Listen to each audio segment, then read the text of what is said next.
Well, welcome. It's a pleasure to have you all here today. We had a couple people tell us where they're from, and all over the country and outside of the country. So a warm Stillpoint Center of Spiritual Development welcome to you. The great soul Mahatma Gandhi said, the golden way is to be friends with the world and to regard the whole world, the whole human family, as one. And today we're really blessed, really blessed to have a spiritual midwife with us who speaks the language of oneness so fluently, and that's Joyce Rupp. I imagine most of you here today know Joyce, but she's a prolific author. She is the founder and teacher of the Boundless Compassion program, and everything she does from her view of God, her view of our goodness, the goodness of creation, she'll tell you that most of that has its roots in her childhood. She was born and raised on a farm in Iowa, and she'll get into that more. But Joyce, we are so blessed to have you here with us today. Thank you so much. We also have joining us Will Rucker. Will is a local. He's here in Las Vegas. He is a spokesperson for Compassionate Las Vegas, our sponsor today. It's helped us come together. And Will is a regional nonprofit director. He is a leadership coach. He also, at a point in his life, has sung opera, which is pretty exciting. When Will is with his clients, he often asks the question, what is your relational superpower? And Will's is compassion. So Will, thank you for joining us today. When we get started, we'll have about 55-minute conversation between Will and Joyce on compassion, the science of compassion, and in this shifting world, what we're called to, the higher consciousness we're called to, and that courageous compassion that we're being called to in this time. But first, I'd like to begin with a Stillpoint tradition. And that tradition is kind of checking in and spending some quiet time in contemplation. But if you would, take a moment to get comfortable where you are, in your body, in your chair, on your mat, wherever you are. And if you can, ground your feet to the floor. Lower your gaze or close your eyes. Allow yourself to take a few deep breaths to deeply relax as we listen to the words of Sarah Thompson's By Breath. It's one of Joyce's favorite songs. By breath, by blood, by body, by spirit, we are all one. By breath, by blood, by body, by spirit, we are all one. The air that is my breath is the air that you are breathing, and the air that is your breath is the air that I am breathing. The wind rising in my breast is the wind from the east, from the west, from the north, from the south, breathing in, breathing out. By breath, by blood, by body, by spirit, we are all one. By breath, by blood, by body, by spirit, we are all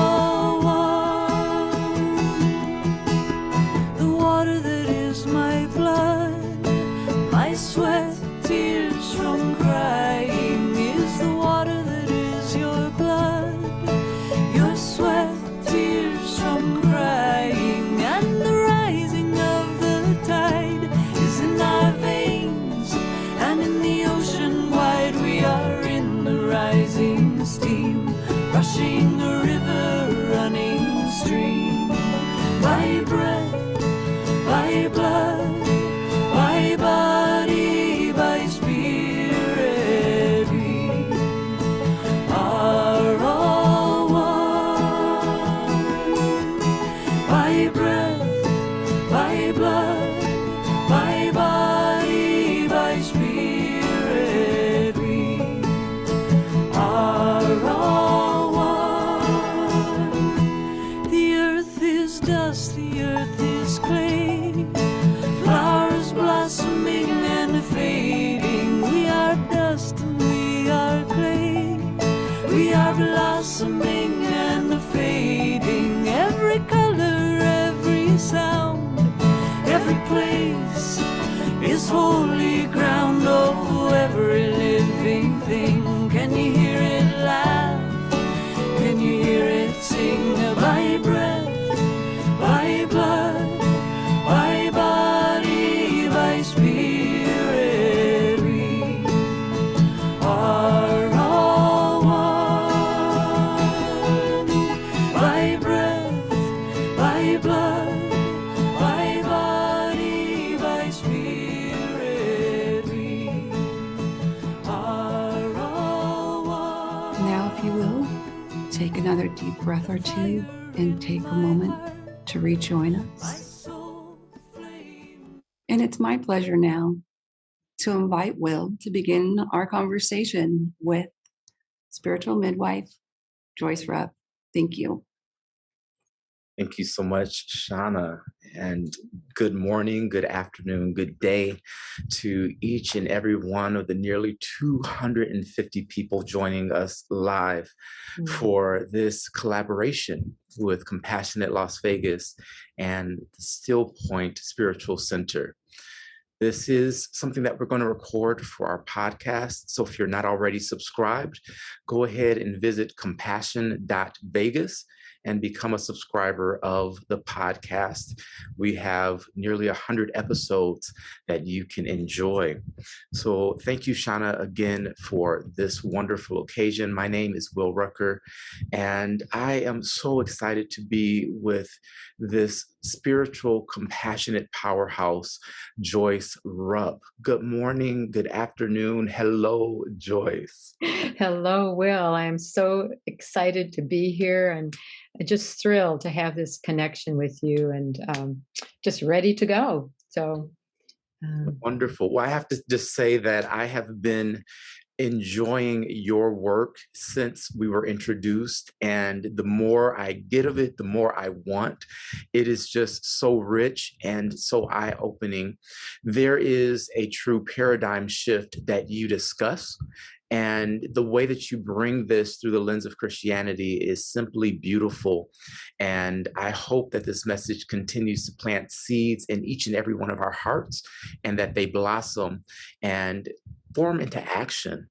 So I wanted to start with a real simple question, which is, can you just define compassion for us as our foundation for today? Oh, yeah. There's so many definitions of compassion. And I think my own, as I kind of stumble around with it, but I always say that compassion is about awareness, first of all. It's an awareness of suffering. And then it's my attitude toward those who are suffering, that I understand that we are one, that we're not independent from each other. So compassion is an awareness of suffering. It's an attitude that we are one, and then it's an action that I want to alleviate or lessen that suffering. So that's basically what I would consider compassion. And I always want to add with that, Will, that compassion isn't necessarily a feeling, because I think people get concerned, that, gosh, I'm not feeling compassionate. But it's more than that. I think it's Christina Feldman who says compassion is an understanding. It's understanding how or where that or why that suffering is in another person's life. So just wanted to add that. So. Wow, I love that. It's not just a feeling, because sometimes you're right. I absolutely don't feel compassionate. Uh, How did you get acquainted? When did you first develop this interest in compassion? Wow, that's such a great question, Will, because I think especially now that I have white hair, I can look back and I have a lot of stepping stones, but I always marvel at how did I get to be here today, and so I entered my own religious community. And one of the first things that I learned is that our dedication or our central devotion was that to Mary standing at the foot of the cross, that we were to be with people that were suffering. I don't think we even used the word compassion then. It wasn't, I think, part of our vocabulary that much. But so I immediately was kind of immersed in that sense of whatever service I gave, I was to be aware of people who were suffering, and to be there and with that spirit of standing, accompanying them. So that, and I think I thought about compassion. I know I thought about compassion mostly as an act of kindness when I was young. And then it was the mid 80s. And the first book that I read about Christianity and compassion came from Henry Nouwen and two of his colleagues, and it was just called Compassion. And that book just blew me away because I thought, wow, I mean, he was really naming not just how Jesus was compassionate, but a lot of the layers and connections with Christianity and compassion. So that was there. And then in the mid 90s, this was a real turning point for me. I decided to study transpersonal psych, do some graduate work. And so I went to, there were only two places. And again, I always think it's amazing how we're led synchronistically. But so I went to Boulder, Colorado, to Naropa University, which is a Buddhist university. And I went really to study psychology, but I ended up, a lot of my several years there were studying Buddhism. And I had not a clue that Buddhism was so focused on suffering and compassion. I read everything I could. I had some teachers, who were Buddhists who were teaching about compassion. And so that was a real turning because I learned then that compassion is really about a way of life. It's more than an act of compassion. It's my whole inner posture is first most vital. And then how does that lead me then to those that are suffering? So that was, and then I returned back to Des Moines, and I was continuing doing retreats and conferences and workshops. I kept reading and resourcing. And it was in the the other day I checked this, but it was in the early 2000s that suddenly this plethora of books and all kinds of resources on compassion from a science perspective, quantum physics and neuroscience, and how they could help us in being compassionate. Wow, I thought, so it's a long story, but I'm getting there. So in 2007, I can still see where I was standing. I'm reading this magazine, and it was advertising this workshop with the Dalai Lama teaching families how to be compassionate. And I thought, who's teaching Christians how to be compassionate? I don't see anything around, So that I thought, well, maybe I could do that with what I've been learning. And so that was the whole beginning then of the Boundless Compassion program, and did some more research, and it's just kept developing since then. And so that's how, isn't it amazing how each of us have our own story and our own journey and how we get to be at the place we're at. But I love thinking about that. Ooh, isn't that amazing? I never dreamt I'd be here in this point today. So thank you. Absolutely. No, spirit guides us and directs us, sometimes even without us being conscious or aware that we're being directed. I really find two things fascinating. Well, the entire story is fascinating, but these two things in particular, the connection with science, but also the thought you had that someone needs to teach Christians to be compassionate. And the reason I say I find that really fascinating is because the Christ, Jesus, is the total embodiment of compassion. And he absolutely had the compassionate acts, but he lived a compassionate life. The very essence of everything he did was compassion. So to me, that says there's a huge overlap with Christianity and Buddhism. Do you see some of that as well? Oh, you know, that was part of what really astounded me when I started studying Buddhism, and I thought, wow, there's so many parallels here. You know, I think starting with that, you know, Buddhism starts kind of the foundation is the law of one, is what they would call it. You know, that we're interconnected, we're not separate beings. And when I came across that, I thought of that, you know, Matthew 25, which is where Jesus says, this is what's most vital in your life, and that is, you know, when you do, you know, feed the hungry, clothe the naked, visit the imprisoned, then he concludes and says, when you did it to them, you did it to me. You know, so it's that same thing. It's that law of one. And another thing that really struck me is, you know, Jesus so often says, you know, stay awake, be alert. And for Buddhism, mindfulness is so key, you know, that awareness that needs to be there. As you know, and this I was reflecting on this morning, knowing we were going to do this podcast, and I thought, well, how could I have forgotten this? But one of the touching quotes in Nouwen's book, he's talking about the compassion of Jesus, and then he's talking about this, how Jesus personified the divine. You know, he helped us see who this divine being is, and the quote is something like this. God is the one who goes to the most forgotten corners of the world and will never rest as long as there are human beings with tears in their eyes.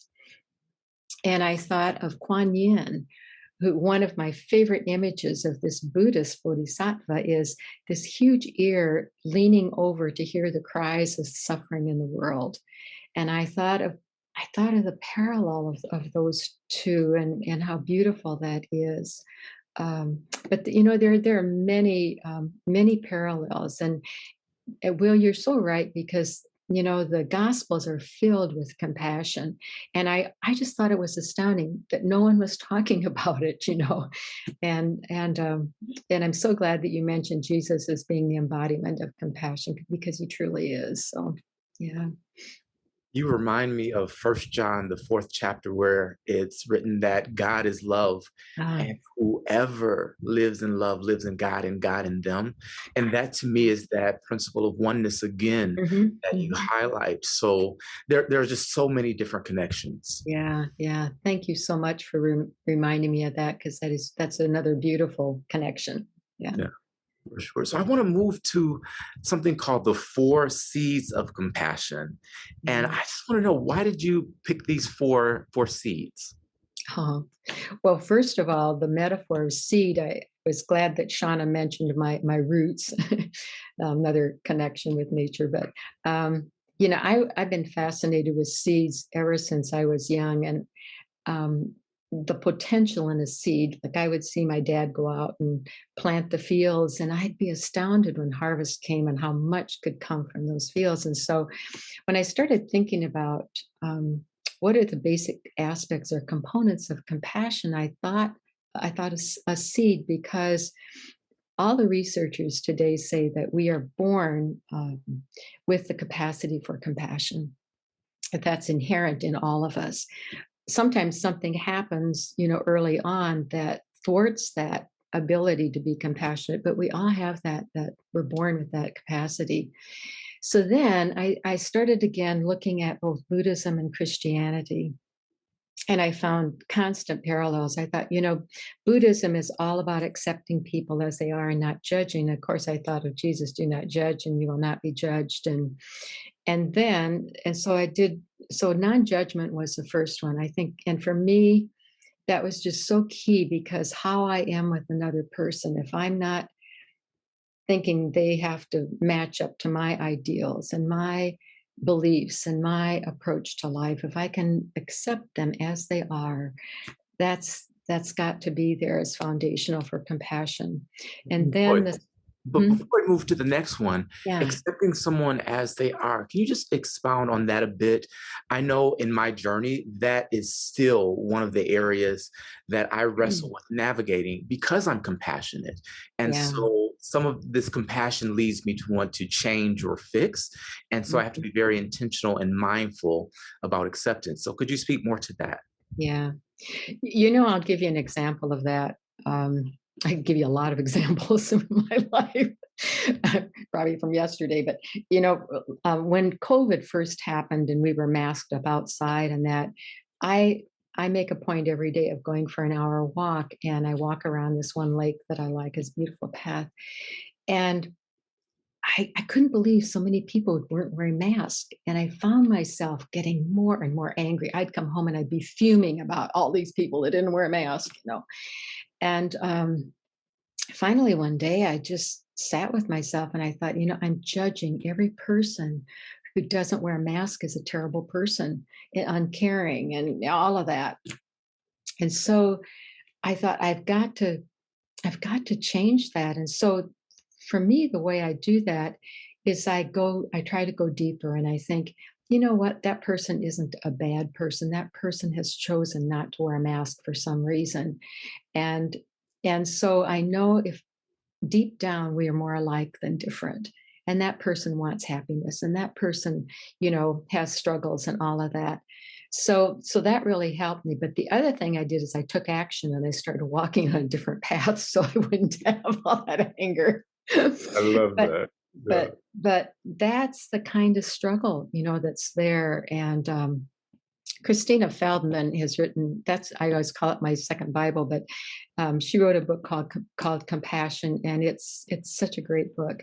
And she says we're always beginners in the art of compassion. And I think every day that I wake up, I have to start again.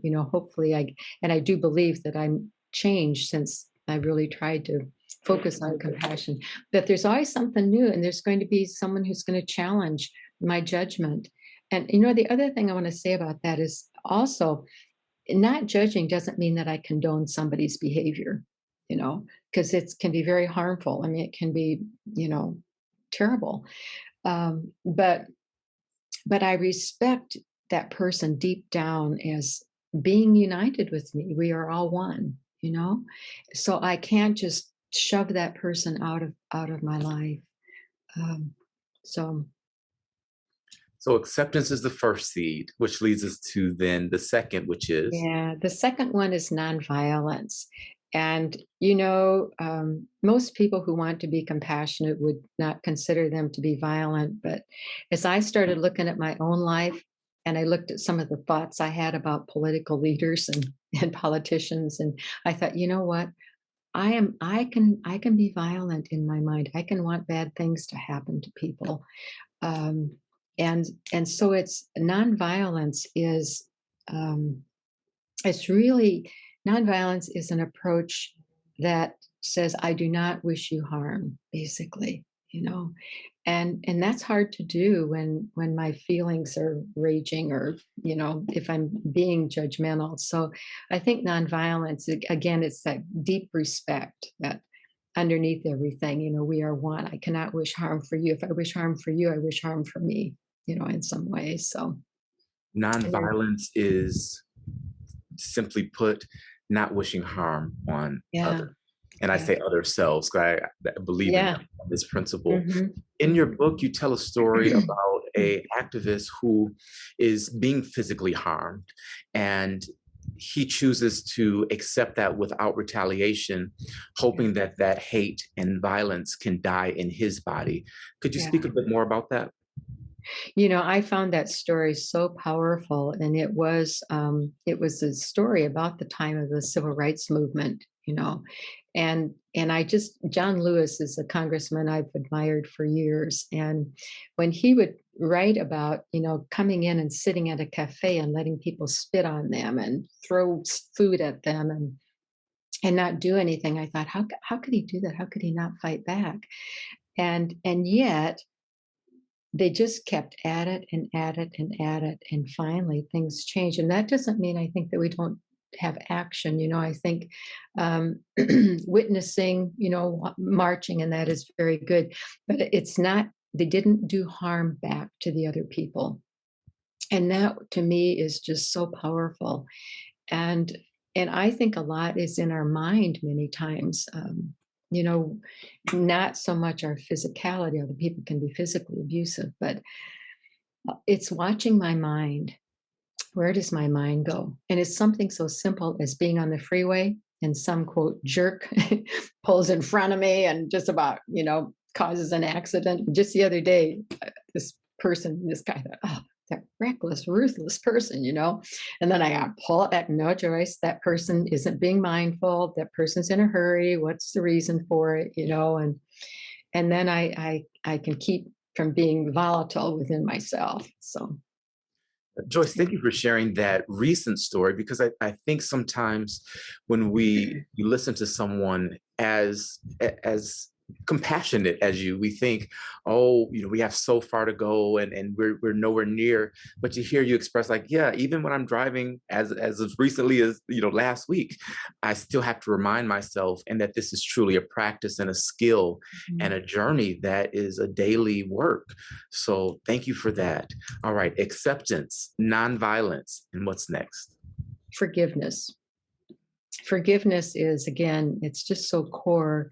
And I think that's one of the hardest. Non-judgment certainly is very hard. So is nonviolence, but forgiveness, because we have memories and we don't get rid of our memory. And so I know someone whose husband was practicing alcoholic for years, and it was a difficult relationship. And then he went into recovery, and he was in recovery for a number of years, and they had some good years together. And when he died, one of the things that really distraught her is that she would have these memories, these bad memories that would come back. And then that was the question, did I really forgive him?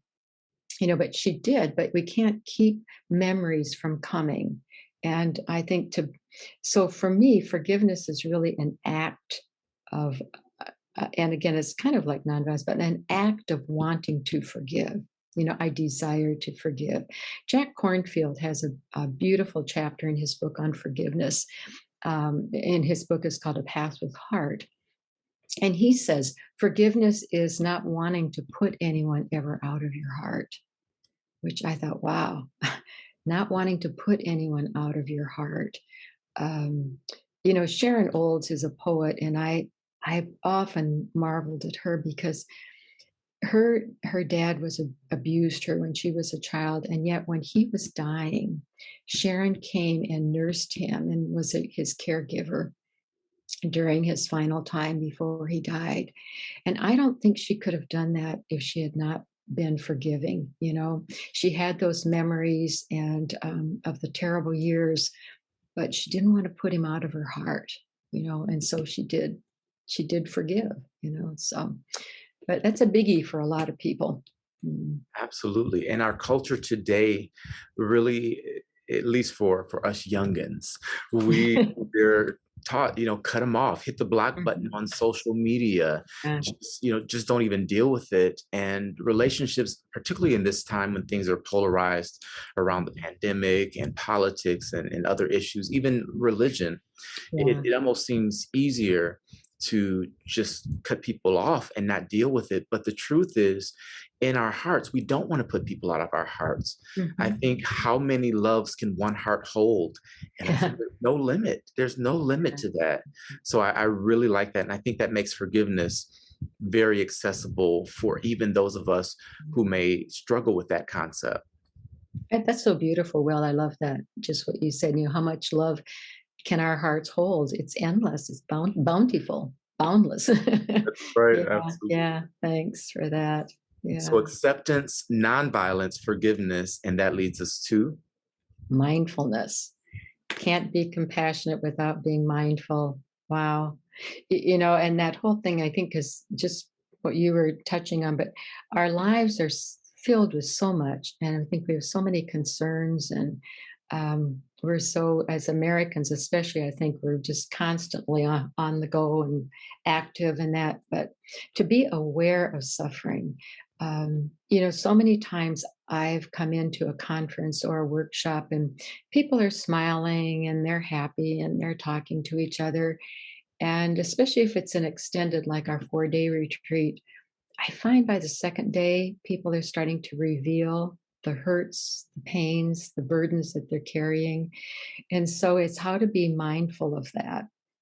But even on a day-to-day basis, like 2 days ago, I was at the post office and was mailing something, and I didn't see the people behind me, but I heard a woman's voice, and it was just snarling and saying, you just are so rude, and she just started all of this.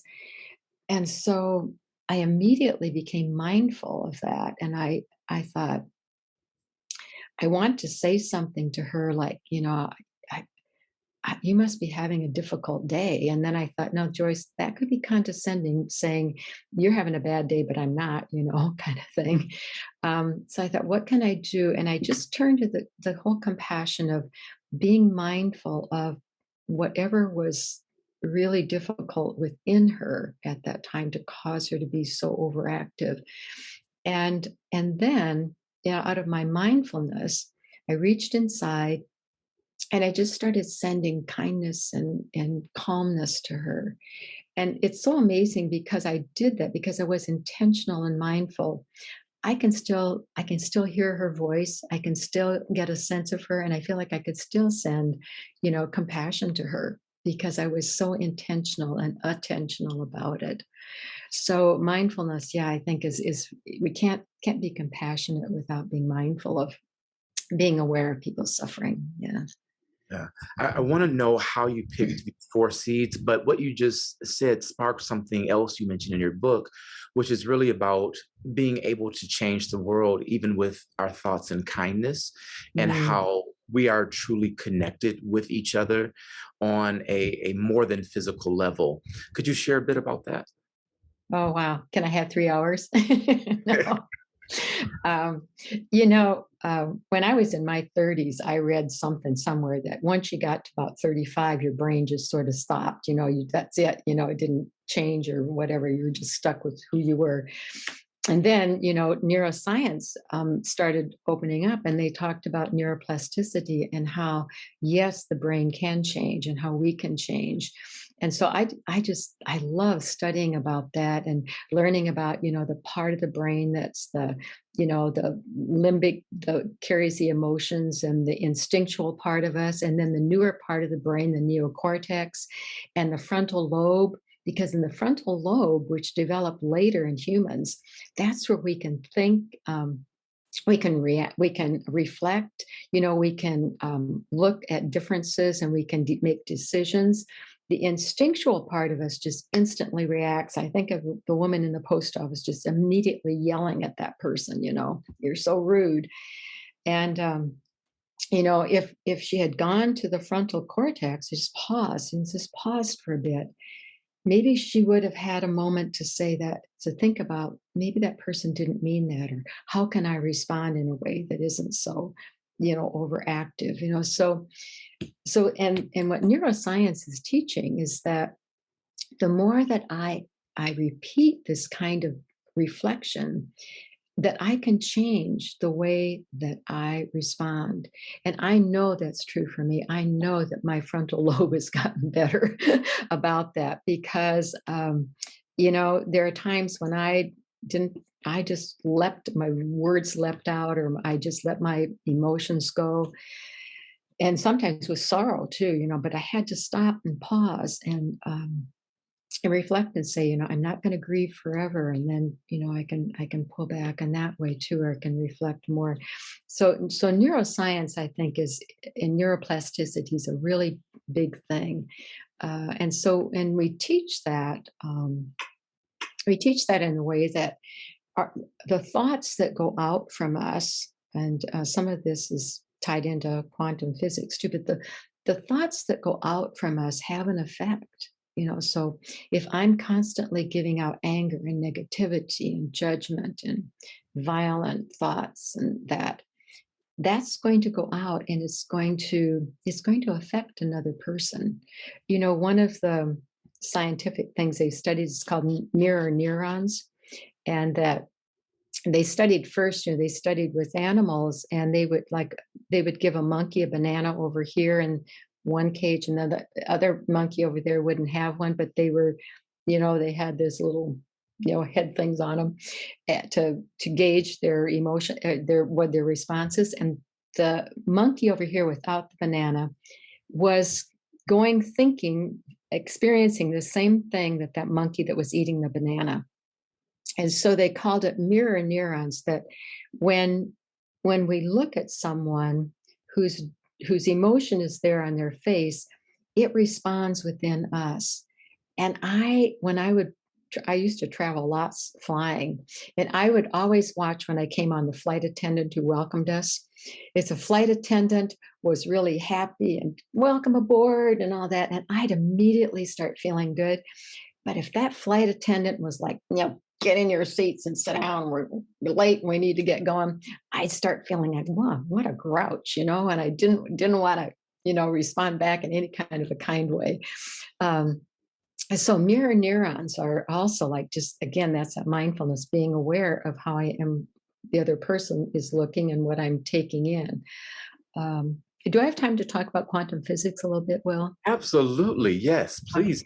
Well, quantum physics, along with neuroscience, has helped me so much with compassion. And I like it because it isn't just from, quote, the moral or scriptural viewpoint. It's the saying that we have many, many ways to assist us to be compassionate. And quantum physics, I'm not a physicist, but in studying the relationship between the two, what I learned is that that quantum physics is teaching has certainly learned that we are all composed of these subatomic particles. They call them particles or waves, and they're always in motion. They're always moving.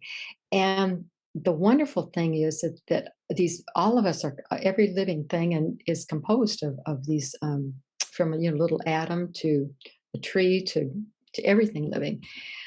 So for human beings, we're composed of these photons, which are light and heat particles, that they can resonate with each other, and they can become in sync with each other. They can become entrained, and so when I am with another person, depending how I am with that person, I can become entrained. I can become in sync, that I can connect with them in a way that's positive, and I don't know if I wrote about this I think this happened after I wrote the book, but I was at one of my powerful experiences of this. I was at a memorial for when at Christchurch, New Zealand had a terrorist attack, and we had a big memorial service here in Des Moines, and I went to that, and the church was packed, and so there were a lot of speakers lined up from ecumenical different religions, and they were and from the community at large, and people were getting up and talking for 3 or 5 minutes, and you could tell there was a heaviness in the church and kind of I don't know, almost a stone-like sort of energy. So all of a sudden, one of our rabbis got up to speak, and he just said a couple little words about our interconnectedness, and he started singing that song, Lean on Me. And I'm not kidding you, within 20 seconds, everybody was singing Lean on Me, because most of us were older, we all knew the words to that song. And when we finished, I felt this clearing space in me, and I felt so united with the people around me. It was like the energy in that building changed completely. Those subatomic particles of us, those photons we are, it was like suddenly we all settled in, and we were resonating, we were entraining with one another. And I think that happens when I can let go of some of my own, thoughts, feelings, all of that, get rid of that, filtering out stuff, and, just be present to the other person, as a compassionate presence. And I think that synchronous, or that syncing and that entraining can happen. So what you're sharing is really the truth that we are energy, that we are spirit. Yes. And our physical bodies, even science is telling us it's not physical, it's not solid in the way that we've thought about it. Mm-hmm. And how we even think impacts the entire world. These ripples are able to go much further than our physical presence goes. So thank you for sharing that and taking time for that. I want to hear more though. How did you come to be open to even hearing this type of information, because Mhm. in my experience, sometimes this can sound a bit overwhelming, or I'm not going to deal with that. That's not really what I know. Yeah. How did you Yeah. become open to expansion in this way? Yeah. Wow, that's such a good question, Will. You know, I've always wanted my world to be a big world, not a small world. And so I've loved meeting people. I've really appreciated um, material from different traditions that would enrich my life and help me to become a better person, more true person that I am. Um, And Joyce, I'm so sorry, I've got to interrupt on that yeah, one. You said become a better person, then you kind of went back and said more true. I think yeah. that's beautiful. More, Thank you. I want to be more true. Okay, I'm Yes. sorry. Please Yeah. continue. Thank That was you. just Yeah. something. Yeah. Thank you. Because that is what I believe, because we are our true self. We just need to keep discovering it, you Yeah, know? Yeah. absolutely. Yeah. Yeah. So I pretty much had an openness a good portion of my life, although I will pause and say, but not with everything and everyone, because as soon as I say that, I think, but Joyce, how open are you to very traditional, conservative, religious right people who think everything they say, who aren't, how open am I to people who aren't open? That's how I would put it. You know, it's not just conservatism, religious right, whatever, strong religious right. We need conservative people. Um, so, but I really, I just, you know, and I truly, I credit spirit. I am so, I so believe in daily discernment, and every morning, you know, my name for the divine presence is Sophia, the holy wisdom. And so every morning I just ask Sophia to guide me through the day, to be the most loving person that I can be. And so you know, I can't credit myself with that really, but I really credit this movement of the divine in my life, and just nudging and urging me always to something more. And I every day I say I'm thankful. I'm just thankful for, you know, what has come.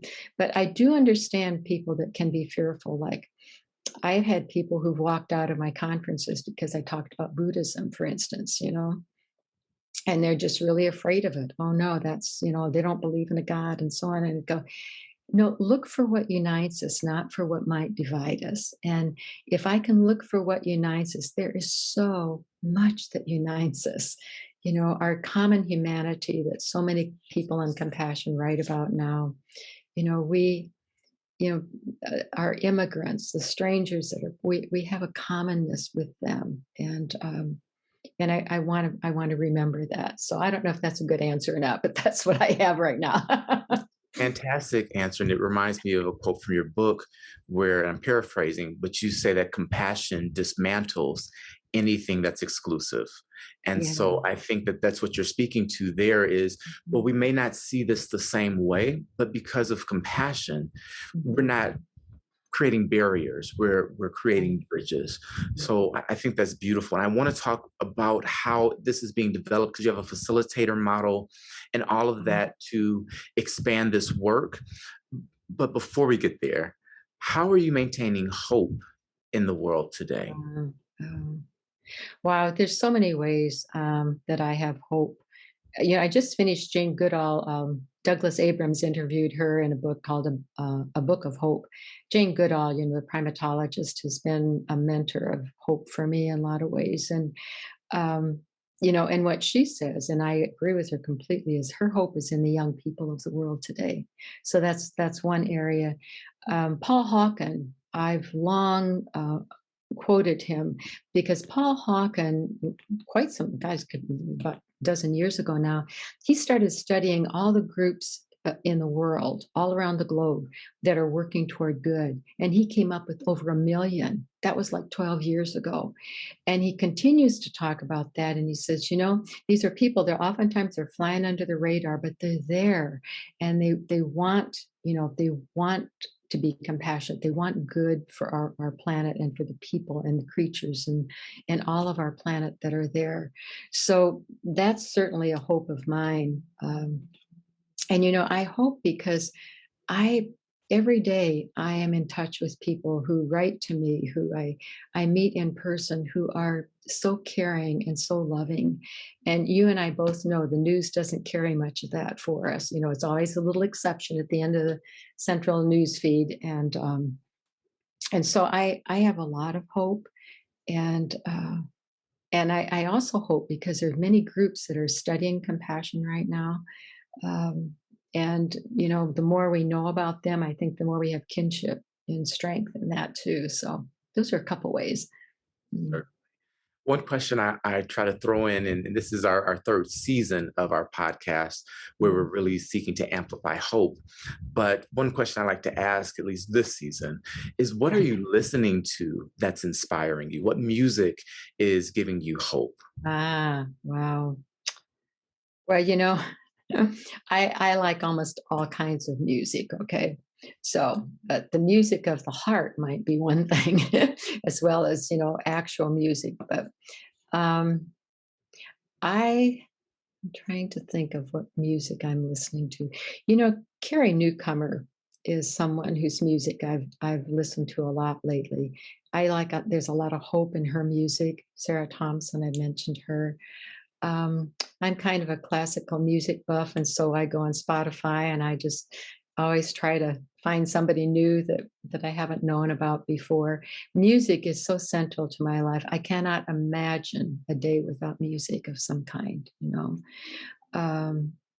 But music of the heart too. I think joy is so important to keep in our lives, keep in my life. And so finding something of joy every day. You know, before I go to sleep at night, what was there about joy in my day? And even the most miserable day, I can usually find something of joy in it. So, yeah, good question. Joy is one of my favorite words, and thank you. It's for the holiday season. Some people may say it's overboard. I say it's just enough, but like my entire home is filled with just sparkle and glitter and joy, joy, joy, because I try to carry that with me throughout the entire year, just a season of giving and of common humanity. So I love that. We've still got about 250 people on, so that means they're really appreciating what you're saying. And I know that they're wondering, how do I get involved? How can I do this work in my communities, in my sphere of influence? How can I take this boundless compassion into my community? Thank you, Will.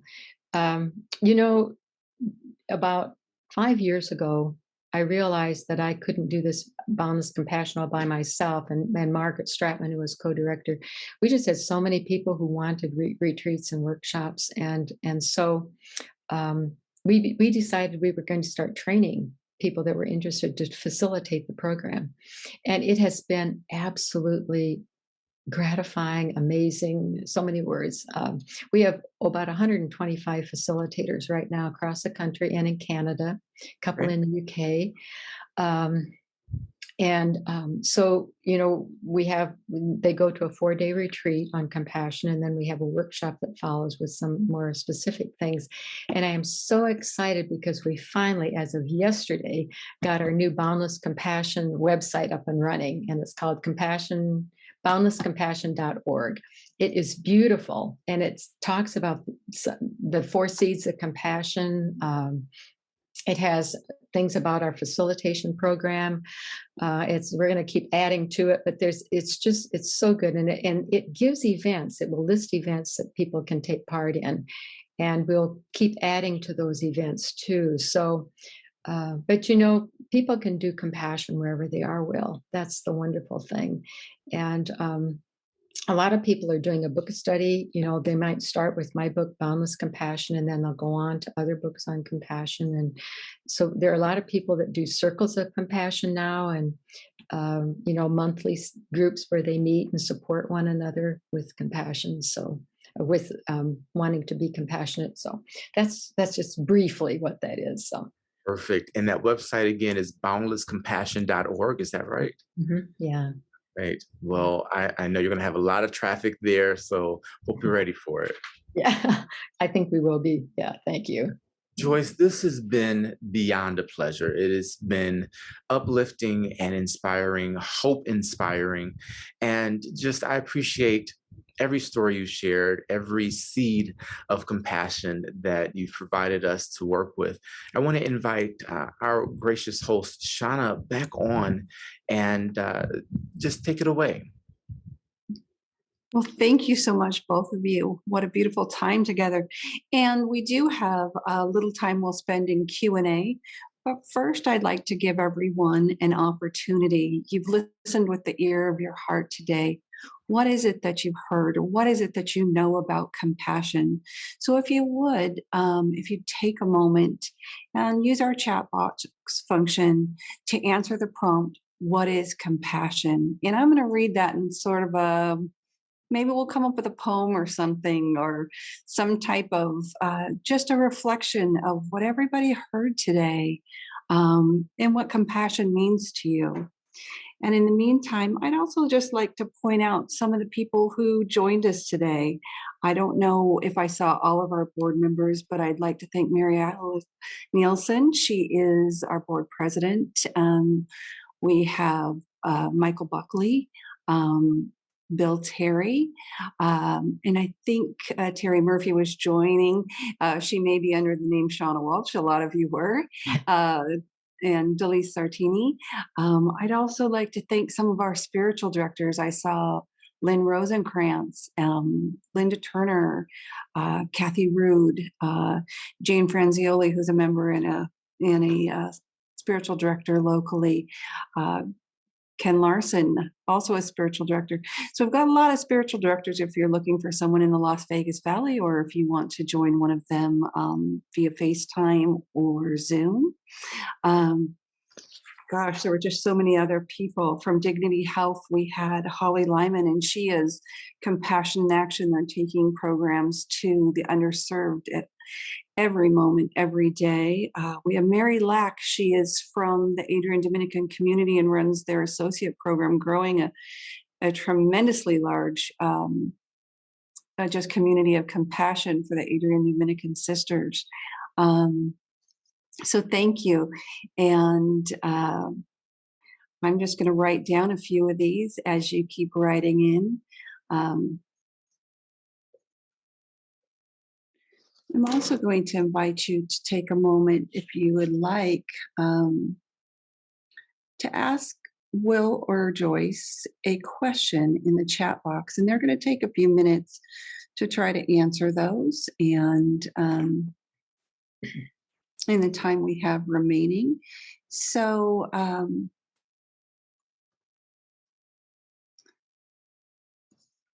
a few things we heard today. Compassion is understanding.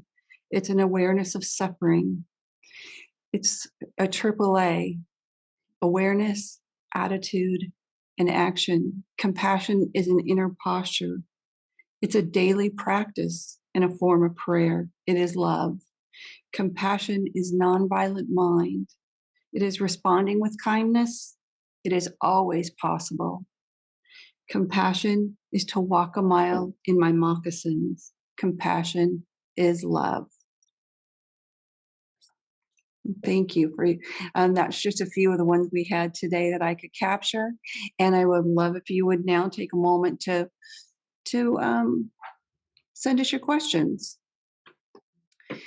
I'm going to share this question to both Will and Joyce. When I realize that I am not compassionate in this situation, I feel sad and fall into a guilt trap. What are your suggestions?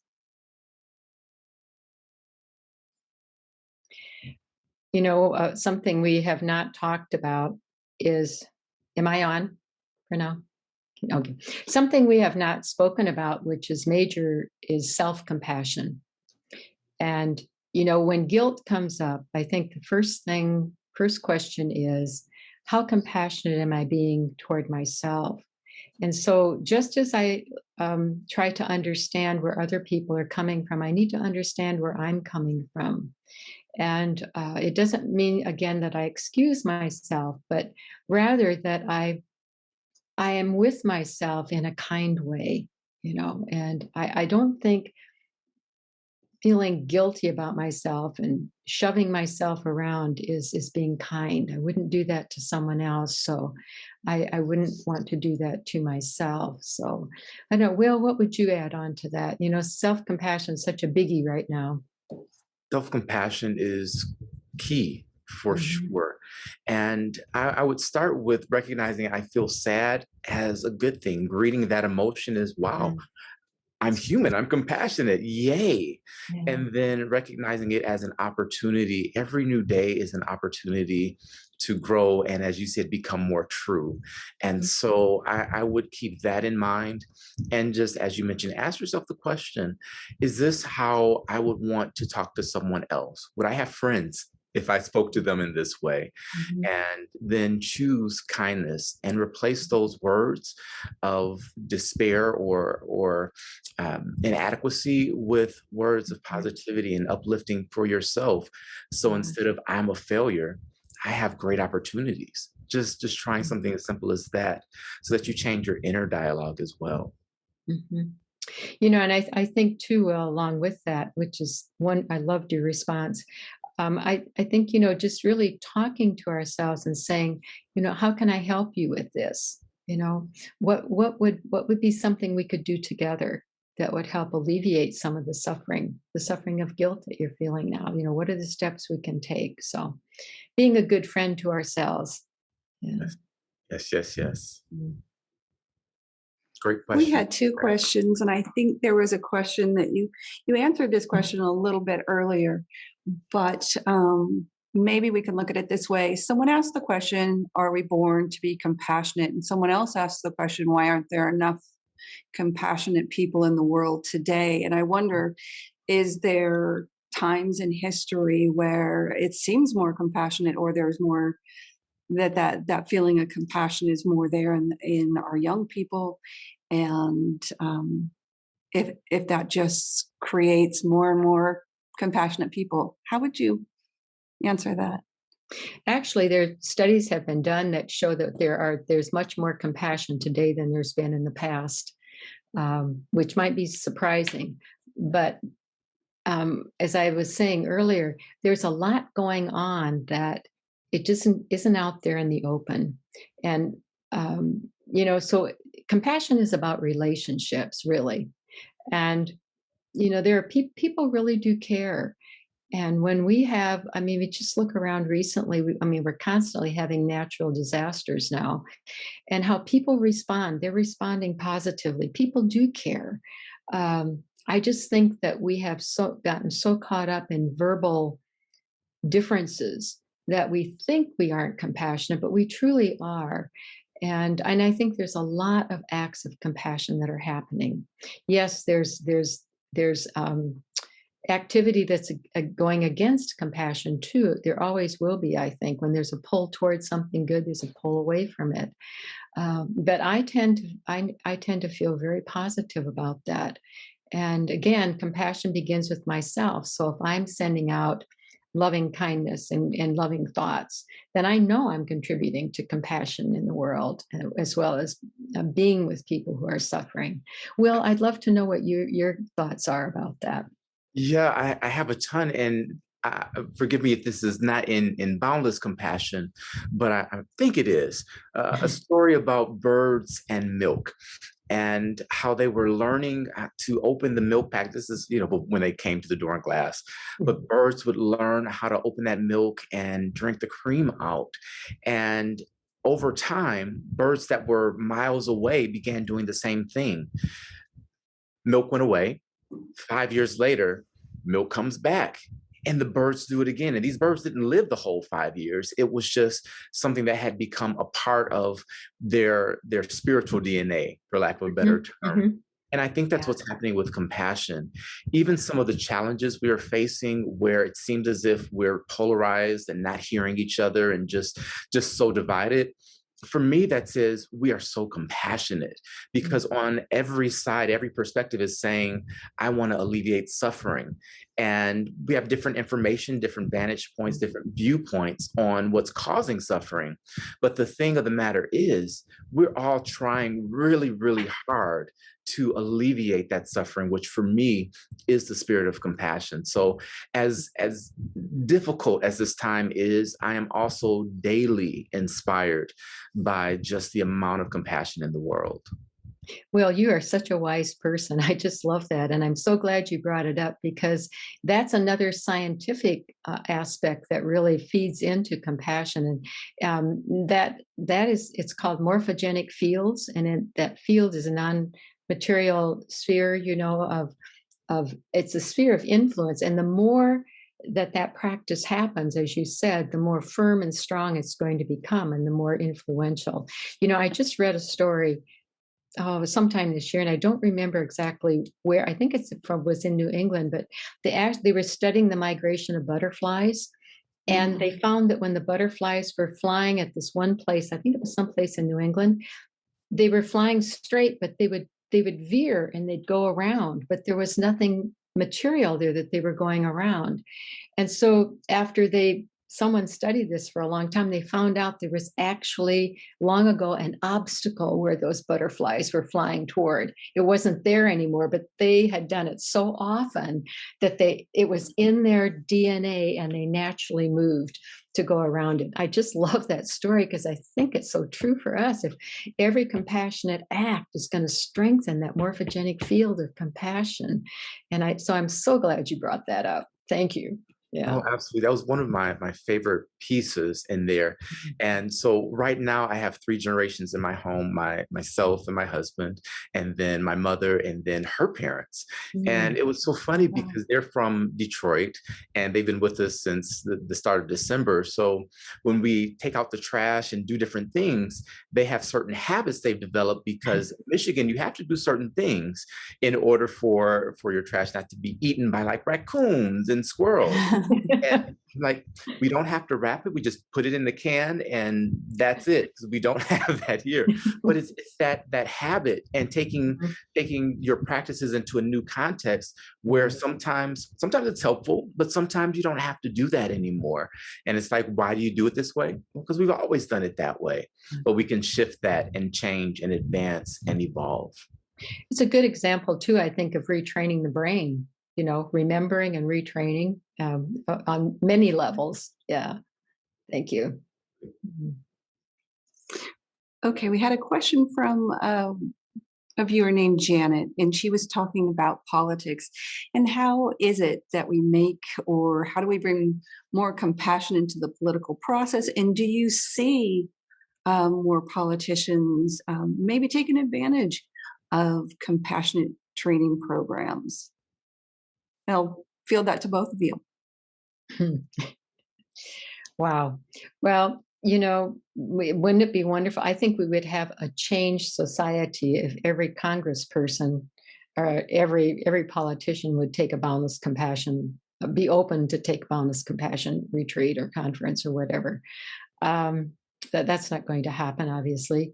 But, again, I say it begins with myself. And if I can, instead of just being angry about something that is or isn't happening, if I can change my heart enough to go beneath the surface again, and to trust that person, if they get below whatever is leading them to speak and act or not act the way they are, that they want the best interest for themselves and for others. Maybe it's gotten clouded and covered up, but it's there someplace.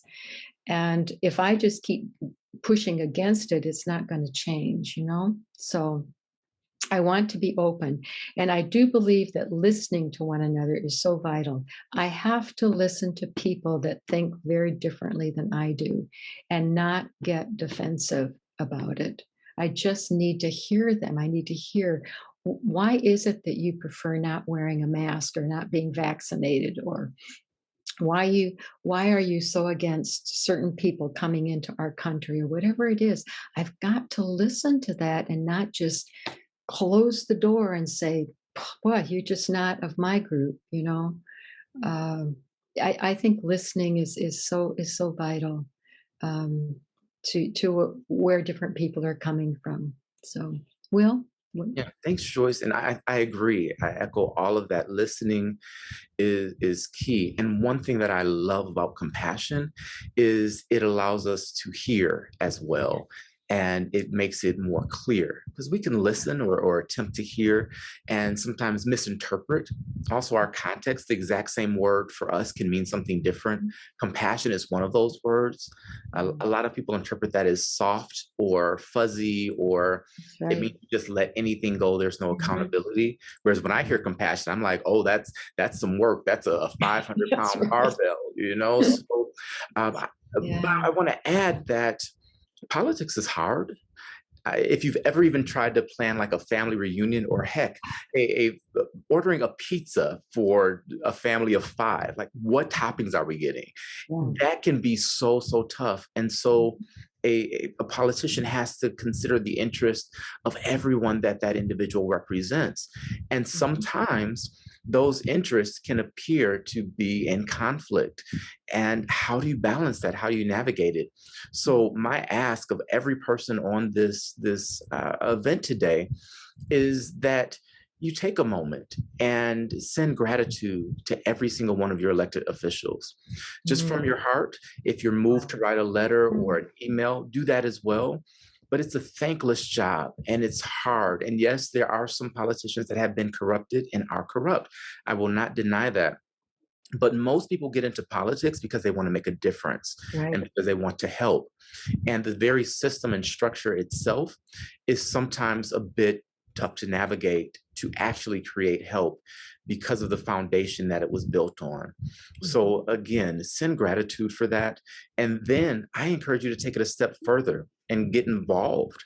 Actually show up at your city council meeting or your school board meeting and voice your piece. If the meeting, I've been at some and they've just gotten out of hand with protesters and everything. And I'm just like, hey, can we all just take 30 seconds and breathe? And just taking those breaths allow people to calm down. So you can do so much and have such an impact. And the last thing I'll say is another ask, which is run for office. There are so many offices that go uncontested. There's a space for compassionate people. Often we're not in politics because it is tough. It can be difficult. But the reason that we see a lot of the things we see is because people who believe in this aren't in the mix. So get involved, get in the mix, and be heard. You know, Will, I want to take that a step further. And I just so agree with you on every single thing that you said. You know, what I've found, especially as a speaker in the last 5 years, is that we're very hard on one another. We don't give each other a lot of space as Americans, and we're very demand. And I say we're as a culture, we're very demanding, I think, and so I really like that what you said about sending a note of gratitude. You know, how important. Wow, what would that feel like for a person to receive thanks? You know, thanks that, you know, I wonder how you started out, how you are now, you know, anyhow, just the whole thing of sending thanks. But I think pulling back from, again, immediate judgment, and it has to be my way or no way. And then, like you say, the verbal attacks that get in there and all of that. And just stepping back and observing.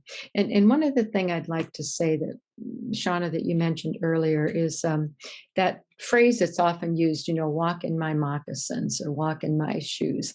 You know, we cannot do that. It's just not possible to really get into what another person thinks and feels and experiences.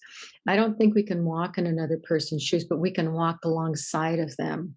And we can ask them, how is it to walk in your shoes? And, you know, how tight are your shoes? How big are your shoes? Whatever it is. But I don't think we cannot. And I think people make the mistake then of, I know what you think. I know how you feel. We can't do that.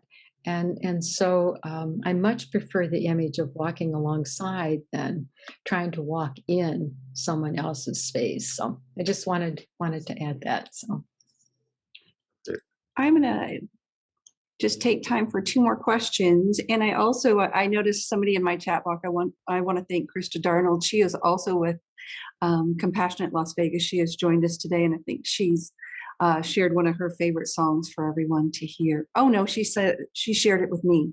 So maybe I'll share that with you in our after event email, which you will receive next week.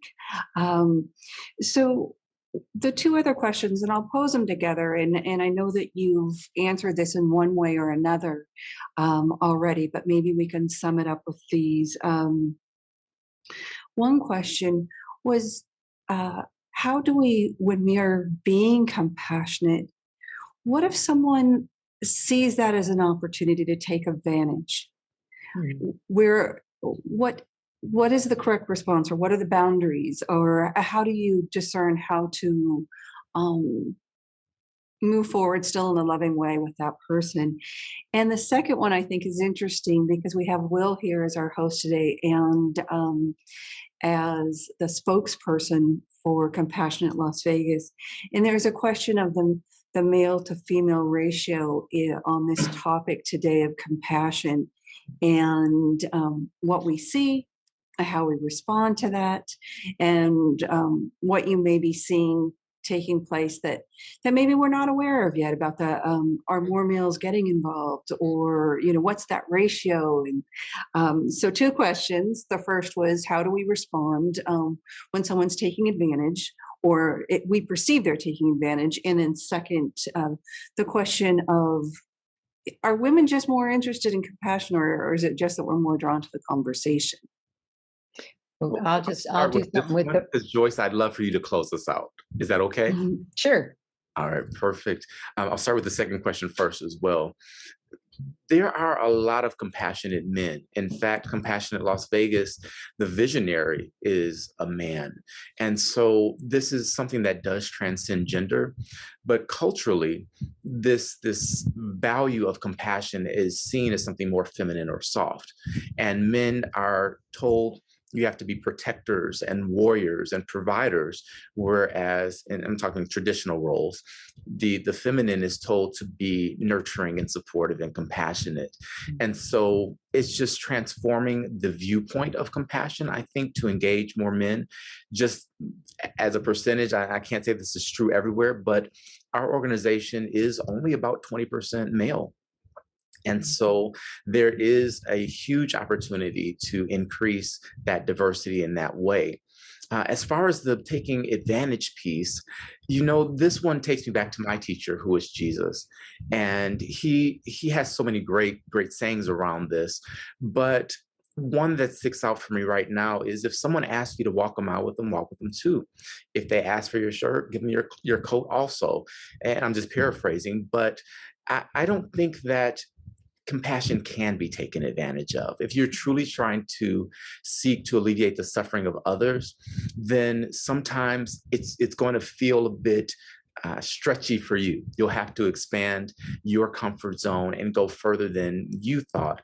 But in the end, that's an advantage for you, because now you've had that experience, and your capacity to give, your capacity to be compassionate is expanded. One little asterisk or caveat on that: compassion does have accountability. And there's a quote by Brene Brown that I love, which says, "Clear is kind."